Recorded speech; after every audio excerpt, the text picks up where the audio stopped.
Sukad pa sa una, ganun ay makatakod ng mga sakit.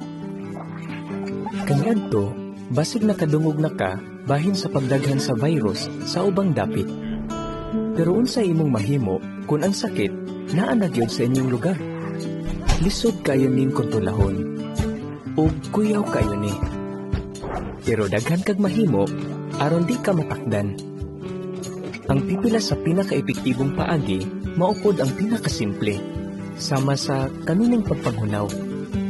Kung manghunaw ka sulod sa 20 segundos, ang sabon ug tubig makapatay sa virus o bakterya ug madala kini sa tubig. Pwede sab kang mogamit og sanitizer nga isog ang alcohol content. Kung muubo ka o mangatsing, tabunig tisyo ang imong baba ug ilong o tabuni sa imong bukton.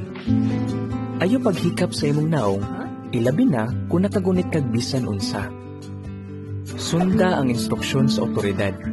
Sama sa dili pagawas-gawas sa balay, pagsulob og mask kung mugawas, o pagsunod sa physical distancing. Kung masakit ka, pakonsulta dayon sa doktor. Amping isabang imong emosyon.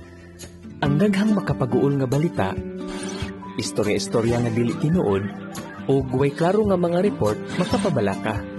Maayo nang nahibalo ka sa nakakahitabo, pero pagbutang og limitasyon aron di mo samot ang imong kagool. Pabiling busy ug pakig-istorya sa imong higala o pamilya. Kay basig mapalipay nimo sila ug mugaan ang imong pamati. Importante sabang imong espiritual nga kahimsog.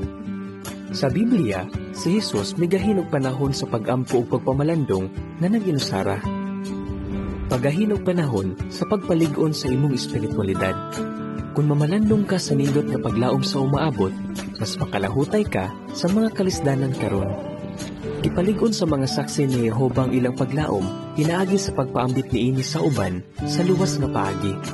Ilang gipakita sa mga tao kuno sa gitudlo sa Biblia. Ilapod silang gidapit sa ilang mga tigom. Kung posible, magtigom sila sa personal, pero kung dili, magtigom sila pinaaging video conference. Ang Biblia nag-ingon sa Isaiah 33:24 nga sa umaabot, wala na'y moingon, masakiton ko.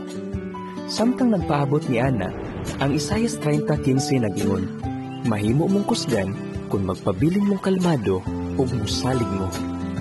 Busa, diyang mahitabo ning mga butanga, kalma lang, paminaw sa balita, ug ampingi ang imong panglawas.